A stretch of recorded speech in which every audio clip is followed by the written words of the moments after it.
Okay बेटा, तो आज हमारा जो हिस्ट्री सिक्स्थ जो है आवर पास्ट जो हम पढ़ रहे हैं उसका हमने पहला लेसन तो कर दिया है। अब हमारा चैप्टर 2 है और चैप्टर 2 में हम आज जो है बात करेंगे जो पीरियड्स आते हैं हिस्ट्री के, उसमें हम देखेंगे कि जब हंटिंग इंसान करता था तो उसके बाद वो फूड जो है उसको ग्रो करना कब सीखा। तो दैट इज वाई कि इस चैप्टर का जो हमारा नाम है that is from hunting gathering to growing food.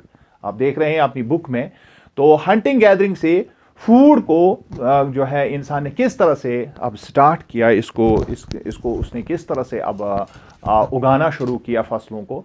तो इस कहानी को पढ़ने से पहले यहाँ पर एक छोटी मोटी कहानी दी हुई है कि तुषार जो है अपने घर दिल्ली से वो चेन्नई जा रहा है, अपने घर दिल्ली से वो चेन्नई जा रहा है अपने कजिन की शादी के लिए। तो वहां पर उस जो मीडियम ऑफ जो है जो उन्होंने मीन्स ऑफ ट्रांसपोर्ट इस्तेमाल किया दैट वाज ट्रेन। और चूंकि उसने किसी भी तरह से वो जो है खिड़की की तरफ उसने जो है, आमतौर पर बच्चे जो है काफ़ी ज़्यादा इस बारे में जब वो किसी जगह पर जाते हैं तो वो कहते हैं कि बुभी हम दायरे ही तरफ है, तो उसने भी मैनेज किया और वो विंडो की तरफ बैठ गया। लेकिन उसने अपनी नाक जो है वो टांग दी शीशे के साथ, जो खिड़की का शीशा जो बाहर की तरफ था, तो उसने उसकी तरफ जो है अपनी नाक ही टांगी। इसका मतलब है यानी वो बड़े गौर से बाहर की तरफ देख रहा था। और जब काफी लंबे अरसे तक वो बाहर देखता रहा, वो वहां दरख्त थे, वहां घर थे, वहां जो भी चीजें रास्ते में आ रहे थे उनको बड़ी इन्हिमाक से वो वॉच कर रहा था। तो जो उसका चाचा था, अंकल जी उनके जो थे, तो उसने उसके शोल्डर पर थोड़ा सा थपथपी दी और उसने उसको बताया कि बेटा क्या देख रहे हो, आपको पता है कि ये जो ट्रेन में आप सफर कर रहे हो it was first use just 150 years ago, सिर्फ 150 साल पहले ही जो है इंसानों ने ट्रेन का इस्तेमाल शुरू कर दिया। तो और उसके बाद बसें आ गई जो हम बस इस्तेमाल करते हैं, और फिर जो है बाकी अगर हम आज के ट्रांसपोर्ट की बात करेंगे तो डिकेड्स लेटर उसके बाद ये हुआ। और जब आज हम देखते हैं तो आज घर घर गाड़ियां हैं छोटी मोटी, या कार्स का तो आज चलन है। लेकिन अगर आप मेरे ज़माने की भी बात करेंगी तो उस ज़माने में तो पूरे गांव में सिर्फ एक जो है मोटर कार थी, पूरे गांव में एक मोटर कार थी। तो इस तरह से जो है दुनिया बदलती रहती है। और जब तुषार ने ये बात सुनी कि 150 साल पहले ही अब ये चीज़ें जो है दुनिया में आ गई हैं, तो वो अब सोच में पड़ गया कि क्या लोग उस ज़माने में एक जगह से दूसरी जगह जाते ही नहीं थे, क्योंकि उसके दिमाग में ये आ गया फौरन कि दिल्ली से मुंबई जाना या दिल्ली से चेन्नई जाना ये लंबा सफर है। तो अगर कोई चाहेगा कि एक जगह से दूसरी जगह जाना उसको तो काफी टाइम लगेगा। तो इसका मतलब है कि जब वो जा ही नहीं सकता, उसके पास मीन्स ऑफ ट्रांसपोर्ट नहीं है, तो वो जाएगा ही नहीं, वो प्रेफर करेगा एक ही जगह बैठने के लिए। तो दैट इज वाई कि उसके दिमाग में सवाल आ गया। उसने कहा कि did they spend their entire life at one place, तो क्या इसका यह मतलब है कि वो सारी जिंदगी एक ही जगह पर रहे, एक ही जगह पर बैठे? तो ये तो उसके दिमाग में ये सवाल आ गया। और अगर मैं ये सवाल आपसे पूछूं तो आपका जवाब क्या होगा? आपका जवाब क्या होगा? अभी जो हमारा जो पहला लेसन हुआ इंट्रोडक्टरी के बाद, जो हमारा फर्स्ट लेसन जो असल में हिस्ट्री का हुआ, तो उसमें हमने देखा कि इंसानों को इधर उधर घूमना पड़ता है। So it's not quite often कि इंसान एक ही जगह पर रहते थे। और जब तक सेटल्ड लाइफ शुरू नहीं हुई तो तब तक तो इंसान को घूमना ही ज्यादा पड़ता था। अब ये अलग बात है कि आज हम किस तरह से घूम रहे हैं और उस जमाने में लोग किस तरह से घूम रहे थे। तो लेट अस फाइंड आउट कि जो अर्लीस्ट पीपल थे, why were they on the move, वो क्यों घूमते थे, उसकी वजह क्या थी? तो सिंपल और सादा वजह जो है अगर आपको मैं पूछूंगा तो that was in search of food. समझ रहे हैं? और इसके अलावा भी हमने कई चीजें जो है पिछले चैप्टर में पढ़ी, लेकिन आज हम देखेंगे विल नो अबाउट पीपल कि सबसे पहले हम देखेंगे कि इस सब कॉन्टिनेंट में, यानी जिसको हमने सब कॉन्टिनेंट पिछले दिनों कहा, तो मैं आपको एक मरतबा फिर मैप दिखाऊंगा। ये पूरा जो है पूरा मैप जो है सब कॉन्टिनेंट कहलाता है। इसमें यहाँ पर आप देखेंगे यहाँ पाकिस्तान भी है, यहाँ बांग्लादेश है, यहाँ भूटान और ये जो नेपाल है, ये सारे इलाके, और यहाँ पर जो है श्रीलंका, ये सारा इलाका जो है सब कॉन्टिनेंट कहलाता था। और जब भी हम हिस्ट्री की बात करेंगे, इंडिया जब हम कहेंगे तो we are talking about the whole. समझ रहे हैं? हम पूरे के पूरे, हम आज के पॉलिटिकल इंडिया की बात नहीं कर रहे हैं। क्लियर? ये बात आप हमेशा याद रखेंगे कि जब भी आप हिस्ट्री पढ़ोगी तो हिस्ट्री में इंडिया से मुराद ये पूरा तकरीबन सब कॉन्टिनेंट आता है, समझ रहे हैं। तो इसमें इस सब कॉन्टिनेंट में पहले लोग जो थे वो कब यहां जिंदगी बसर कर रहे थे, क्या अंदाजा हो सकता है आपका कि कितने साल, 100, 10, 200 साल, 400 साल, 500 साल, 1500 साल, कितना आपको लग रहा है कि ये होगा, कितना पुरानी ये हमारी कहानी होगी यहां पर रहने की? 10,000 साल। बहुत, चलो आपने लंबी छलांग मारी, लेकिन I tell you it's not 10,000 साल, ये 2 मिलियन ईयर्स एगो की बात है। और 1 मिलियन में 10 लाख होते हैं, यानी 20 लाख साल पहले। अभी आप 1000 कह रही थी, 10,000, मैं कह रहा हूं 20 लाख साल पहले। कितने? 20 लाख साल पहले। और जब हम उनको आज डिस्क्राइब करते हैं, उन लोगों को जो यहां 20 लाख साल पहले जो लोग यहां पर रहते थे, तो अंग्रेजी में, यानी अंग्रेजी के प्लेस वैल्यू में ये जो हम इस्तेमाल करते हैं इंटरनेशनल प्लेस वैल्यू, उसमें आप याद रखेंगे 2 मिलियन ईयर्स एगो। तो यहां पर जो लोग रह रहे थे, दे वर हंटर गैदरर्स। क्या थे वो? हंटर गैदरर्स, यानी वो पूर्वज हमारे जो असल में अपना पेट पालते थे सिर्फ और सिर्फ इन 2 तरीकों से। या तो वो हंट करते थे एनिमल्स को, या फिर जो भी फ्रूट्स पर जो जंगलात होते थे उनमें से जो भी उनको मिलता था वो उस पर गुजारा करते थे। और ये इसी वजह से हम उनको हंटर गैदरर्स कहते भी हैं, क्योंकि ये जो उनका फूड हासिल करने का तरीका था वो यही था। वो या तो हंट करते थे या फिर गैदरिंग करते थे। क्लियर? तो ये बात जब आपके दिमाग में आ गई, अब आप ये सोच रही होंगी कि कौन कौन सी चीजें वो हंट कर रहे हैं, क्या चीजें हंट करते थे। तो दे हंटेड वाइल्ड एनिमल्स। कोई उस जमाने में, अभी तो कैटल रियरिंग तो बाद में आ गई, और उसके बाद वो फिश ये पकड़ते थे दरियाओं से, और इसके अलावा बर्ड्स, और इसके अलावा वो फ्रूट्स को गैदर करते थे जिनमें रूट्स भी होते थे। रूट्स के बारे में मैंने आपको पिछले लेसन में भी बताया। नट्स होते थे, सीड्स होते थे, लीव्स होते थे, यहां तक कि जो स्टाक्स होते हैं और एग्स होते हैं परिंदों के, वो भी वो जमा करते थे, समझ रहे हैं, और इसी पर अपना गुजारा करते थे। क्योंकि वो हंटर गैदरर्स थे, इस वजह से जो आप तुषार का आपके दिमाग में आ जाएगा फिर से वो, अब वो एक जगह बैठ नहीं सकते, क्योंकि ये सारी चीजें हमेशा एक जगह दस्तयाब नहीं हो सकती है। So they were on the move and they were always wandering from place to place. वो हमेशा एक जगह से दूसरी जगह जाते थे। और इस जाने का क्या एक ही वजह था? नहीं, इसके बहुत सारे वजूहात थे। हम यहां 4 डिस्कस करने जा रहे हैं। कितने? मैनी रीजंस आर देयर, लेकिन हम पहला जब हम देखेंगे तो एक जगह पर रहने का मतलब यह होता था कि वो सारे का सारा जितना भी माल वहां पर जमा था वो खा जाते थे, तो वहां फूड सिक्योरिटी हो जाती थी, और जितने भी प्लांट्स और एनिमल्स वहां रिसोर्सेज होते थे उस पर काफी ज्यादा दबाव पड़ता अगर वो एक ही जगह सेटल होते। दैट इज वाई कि जब वो काफी देर एक जगह रहते थे तो उनको अब खुद से ही ये पता चलता था कि अब ये जगह जो है और रहने की नहीं रही है, तो लेट अस मूव, तो वो चलते थे। ये हो गया पहला रीजन। क्लियर? और दूसरा, यानी दूसरी जगह वो फिर क्यों जाते थे? ताकि वहां पर वो फिर से अपना वो काम स्टार्ट करे हंटिंग गैदरिंग का, तो वहां बेहतात होती थी दूसरी जगह पर, और ज्यादा नई अपॉर्चुनिटीज उनको मिलती थी। तो दूसरा जो था कि एनिमल्स खुद से वो भी एक जगह नहीं रहते, ये भी मसला है। पहले तो ये मसला है कि एनिमल्स जो एक जगह पर पाए जाते थे उनका शिकार जब बहुत किया आपने, या वो वहां जो प्लांट्स थे उनसे जो भी चीजें आपको हासिल करनी थी वो तो आपने कर ली, और अब सीजन्स भी चेंज होते हैं, तो ये सारी चीजें जो है उसकी भी एक वजह बनती थी। तो एनिमल्स को जब हम देखते हैं they too are on the move, वो भी एक जगह, जो खासकर जो जंगली जानवर होते थे वो एक जगह नहीं रुकते थे, और इनको भी चाहिए थी ग्रासलैंड्स, और सीजन के साथ तो घास खत्म होता था, और इनको भी, या इनमें से कुछ जानवर ऐसे थे जो खुद से शिकार करते थे तो वो उन जानवरों के पीछे चले जाते थे, समझ रहे हैं। तो यही वजह है कि अगर आज भी आप डॉक्यूमेंट्रीज को वॉच करो, जो मसाई मारा है, जो अफ्रीका के जो बड़े जो या सवाना की जो ग्रासलैंड्स है, उसमें आप देखते हैं कि जो विल्ड बीस्ट है वो जब ट्रैवल करते हैं तो उनके साथ साथ पीछे उनके शेर भी आ जाते हैं, लकड़बगे भी चले जाते हैं। क्यों?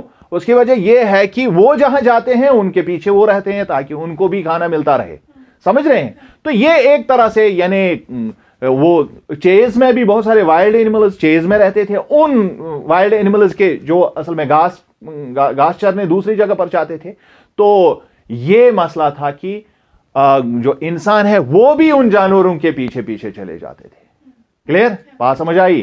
तो उसके बाद अब जब तीसरा रीजन हम देखेंगे, तो मैंने आपको पहले भी बताया कि एक खास सीजन में जो है प्लांट्स जो है अपने फ्रूट्स देते हैं, या एक खास सीजन में उनमें पतझड़ होती है, खास सीजन में वो फल फूलते हैं, समझ रहे हैं? तो इसके लिए भी काफी मुख्तलिफ सीजन्स का उनको इंतजार करना पड़ता था। लिहाजा उन्होंने ये तय कर रखा था कि वो मुख्तलिफ इलाकों में मुख्तलिफ टाइमों पर जाते थे, इस वजह से भी। क्लियर?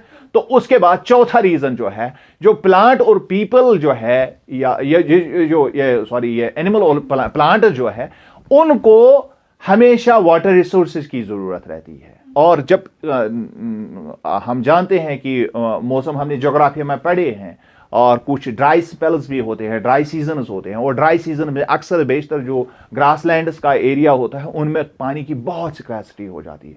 तो लिहाजा ये एनिमल्स और ये प्लांट जो है ये मूव करते थे। और यही नहीं, बल्कि इंसानों को भी ड्राई स्पेल से बचने के लिए दूसरी जगह जाना पड़ता था, तो इस वजह से भी वो जाते थे। बात समझ आई? तो ये चार बुनियादी वजूहात थे कि इंसान एक। अब तुषार जो है, जब वो हिस्ट्री पढ़ेगा उसको पता चलेगा कि नहीं, हमारे जो ट्रेन का सफर जो हम आज कर रहे हैं उससे भी ज्यादा मजबूरी थी उस जमाने में। अगर आप वेडिंग में जाएंगी भी नहीं तो कोई बात नहीं, लेकिन जब आपके जिंदगी का मसला हो, जिंदगी जीने का मसला, अपने लाइवलीहुड का मसला हो, तो आपको जाना ही पड़ेगा। समझ रहे हैं? तो लिहाजा वो दूसरी जगह पर जाते थे। लेक स्ट्रीम्स को देख के वो उनको पता होता था, ये मैप्स उनके दिमाग में होते थे पहले से ही, इंसानों के भी होते हैं और जानवरों के भी होते। तो वो उनको पता होता था कि अगर एक जगह पर एक खास एनवायरनमेंट में इस वक्त वाटर की स्कैर्सिटी है, तो वो दूसरी जगह पर आसानी से चले जाते हैं। अब इसकी भी एक तवजीह है ज्योग्राफी में। हमने वो ज्योग्राफी में वो कॉन्सेप्ट अभी नहीं पढ़ा है, लेकिन मैं यहां आपको बताऊंगा कि जो रिवर्स और लेक्स होते हैं ये दो तरह के होते हैं। कितनी तरह के? एक वो होते हैं जो पेरिनियल कहलाते हैं। क्या कहलाते हैं? पेरिनियल। ये आप याद रखिएगा ये टर्म कि पेरिनियल का मतलब होता है जो जिसका पानी थ्रू आउट द ईयर बाकी रहता है। एक होता है सीजनल, एक होता है सीजनल। सीजनल का मतलब होता है कि किसी खास सीजन में इसको ड्राई स्पेल आ जाता है, खास सीजन में इसमें पानी नहीं रहता है। समझ रहे हैं? यहां हमारे यहां एक शायद मैंने आपको लिया था वहां, जब हम यहां वासकनाग जाते हैं, वासकनाग। तो वासकनाग जो है एक सीजन में बिल्कुल ड्राई हो जाता है, और उसके बाद फिर वो एक सीजन में उसमें पानी आ जाता है। तो ये सारी चीजें जो है ये फिनोमिनन पूरी दुनिया में पाया जाता है, और वहां तो लोग उसको मिरेकल समझते हैं, लेकिन आमतौर पर अगर देखा जाए तो ये सारी चीजें जो है ये ज्योग्राफिकल वो इसकी चेंजेस की वजह से होता है। समझ रहे हैं? या सीजन जो हमारा मौसम होता है उसकी वजह से ये सारी चीजें हो जाती थी। तो अक्सर बेशतर जो हम उस जमाने के लोगों को देखते हैं वो विंटर में एक जगह पर जाते थे और समर में दूसरी जगह पर जाते थे। यानी और विंटर समर के आसपास चूंकि इनको देखना पड़ता था, इस सीजन्स को भी उनको दिमाग में रखना पड़ता था, तो इस लिहाज से अक्सर बेशतर वो प्रेफर करते थे उन जगहों पर जहां पर कांस्टेंट वाटर सप्लाई होती है, क्योंकि पानी तो खाने के बगैर तो चलेगा, लेकिन पानी के बगैर तो बिल्कुल नहीं चलेगा। तो इस वजह से वो ज्यादातर जो हम देखते हैं कि वो अक्सर बेशतर उन्हीं जगहों का इंतखाब करते थे जहां पानी बड़ी अच्छी मिकदार में पाई जाती थी। समझ रहे हैं? अच्छा, अब अगर आप उन लोगों के बारे में ये सारी बातें कर रहे हैं तो किस बुनियाद पर हम ये कर रहे हैं? हमने ये बहुत सारी बातें की कि वो ये करते थे, किस बुनियाद पर कर रहे हैं? अब आप बता सकते हैं ये सारी बातें किसने बताई होगी हमें? क्योंकि हमने पहले चैप्टर और उससे पहले इंट्रोडक्टरी में पढ़ा। कौन बताते हैं ये?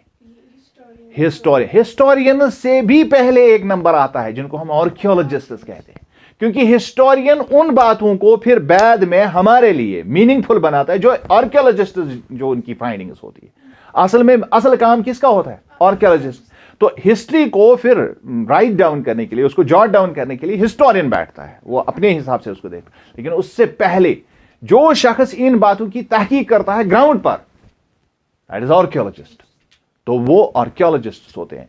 और आर्कियोलॉजिस्ट्स ही वो लोग हैं जो हमारे पास ये सारी इंफॉर्मेशन देते हैं कि किस तरह से हंटर गैदरर्स जो थे वो कहां पर बैठे थे, क्योंकि जिन जगहों पर उन्होंने तहकीक की तो वहां पर उन्होंने देखा कि बहुत सारे हंटर गैदरर्स जो है उन्होंने उनके बारे में बहुत सारे अवशेष पाए, बहुत सारी निशानात वहां पाए। इन निशानात में उनके टूल्स हैं जो स्टोन से बने हुए हैं, वुड से बने हुए हैं या बोन से बने हुए हैं, ये उन्होंने देखे हमारे लिए।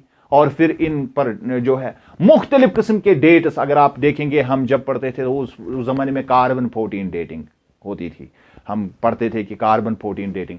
लेकिन आजकल की दुनिया में तो बीसियों डेटिंग के तरीके हैं जो हम पुरानी चीजों को देख के ये कह सकते हैं कि कितना टाइम इसमें गुजरा है। समझ रहे हैं, बीसियों तरीके हैं।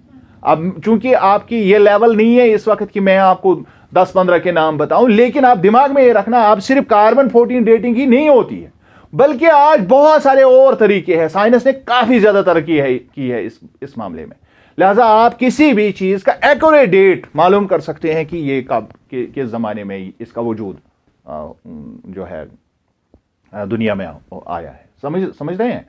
तो इस वजह से इन स्टोन टूल्स या इनमें ज्यादातर हम देखते हैं कि जो हमने ये पहले भी पढ़ा कि वुड और बोन जो है वो नायाब होते हैं, क्योंकि ये वक्त के साथ साथ ये जो है ये बायोडिग्रेडेबल होते हैं। साइंस में ये कॉन्सेप्ट है कि ये वक्त के साथ साथ ये खराब हो जाते हैं, कीड़े मकोड़े इनको खा जाते हैं। लेकिन स्टोन टूल्स तो बहुत ज़्यादा, और आपको जो है उस ज़माने के स्टोन्स को देख के आप अचंभे में इंसान रहता है कि किस तरह से इंसान ने ये सारे टूल्स जो है किस तरह डेवलप किए, और उनकी जो जिसको हम कहते हैं कि वो एफिशिएंसी वो टूल्स की बहुत ज़बरदस्त हुआ करती थी, और अभी तक वो मौजूद है इस दुनिया में। और हम किस ज़माने की बात कर रहे हैं? We are talking back of this is 2 billion years की हम बात कर रहे हैं। तो 2 बिलियन यानी 20 लाख साल पहले से ये चीजें पड़ी हुई हैं और अभी मौजूद हैं।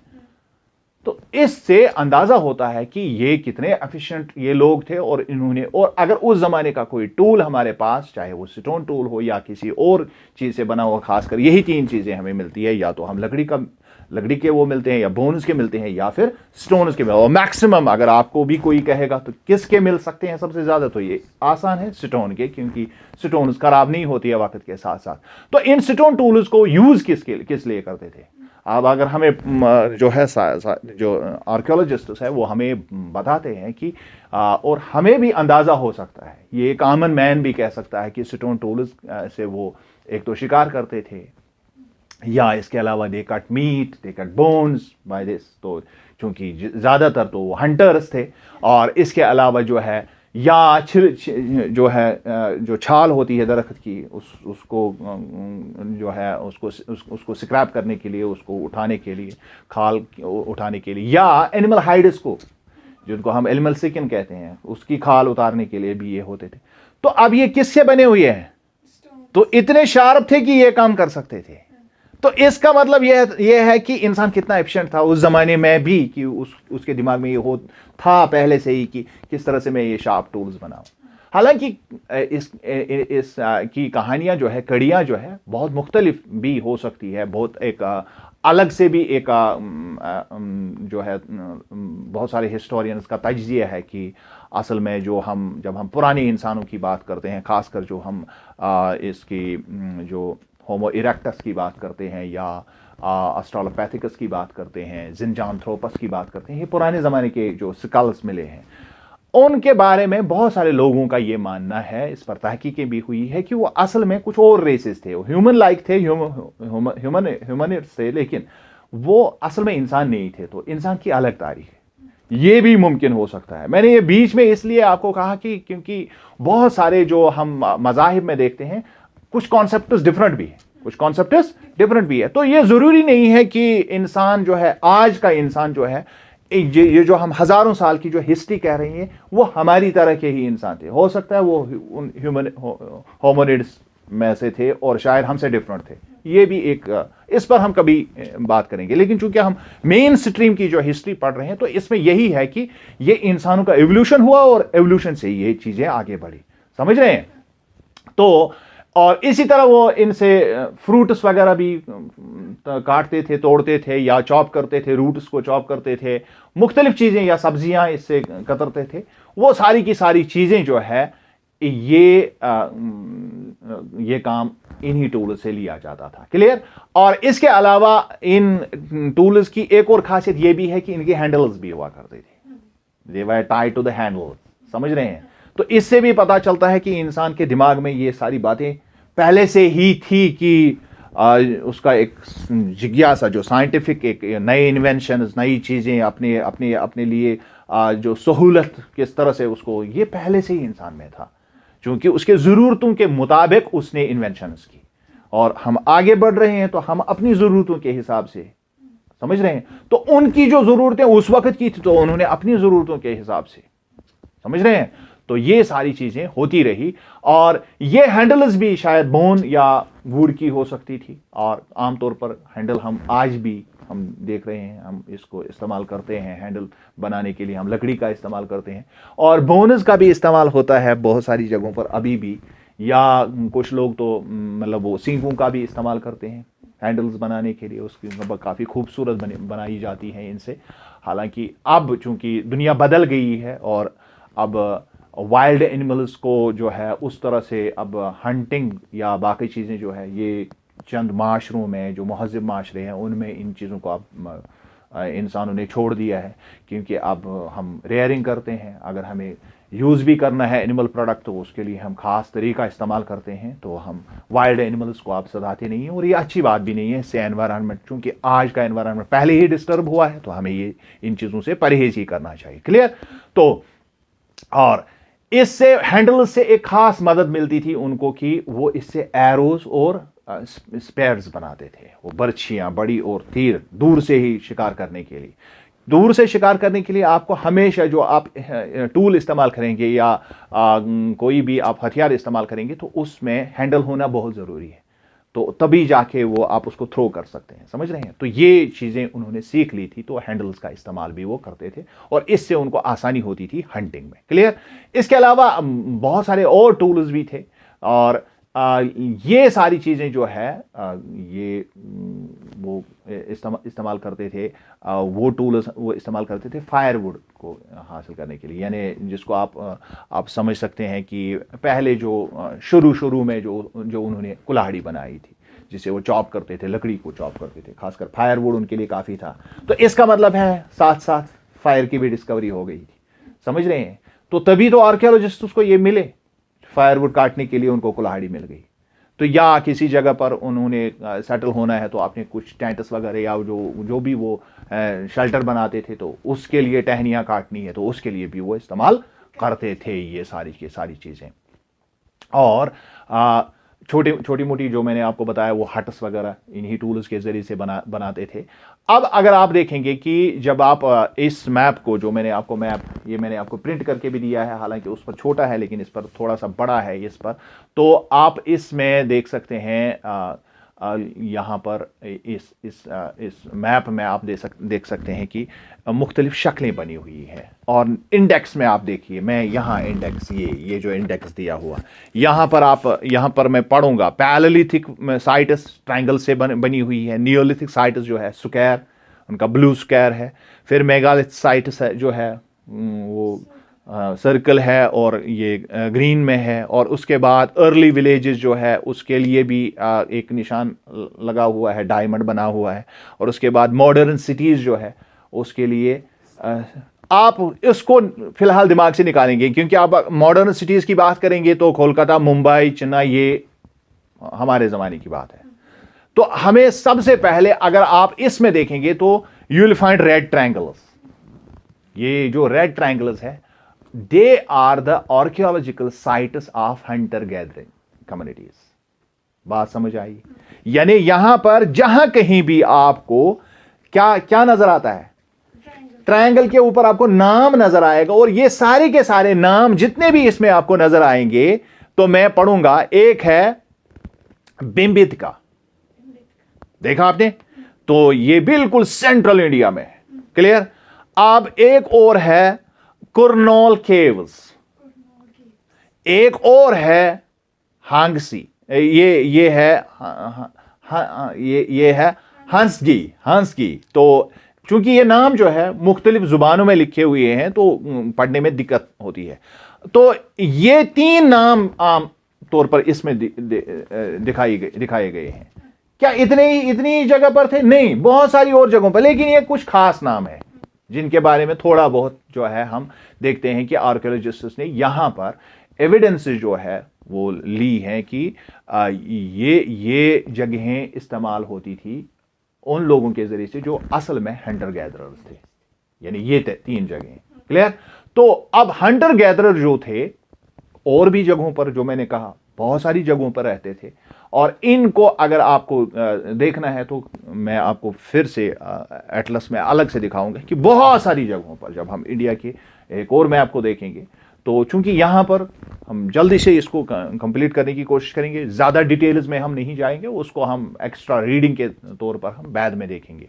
और ये सारी की सारी साइट्स अगर आप देखेंगी, they are near the source of water. ये इसमें अहम बात है जो हमने अभी ऊपर पॉइंट 1 पढ़ा कि ज़्यादातर ये लोग जो है चाहे यहां रिवर्स है या फिर लेक्स हैं। तो अगर हम आज प्रैक्टिकली इन इलाकों को एग्जैक्टली देखेंगे कि ये आज के कहां किस इलाके में है और किस जगह पर एग्जैक्टली है, तो या तो आपको ये किसी लेक के नजदीक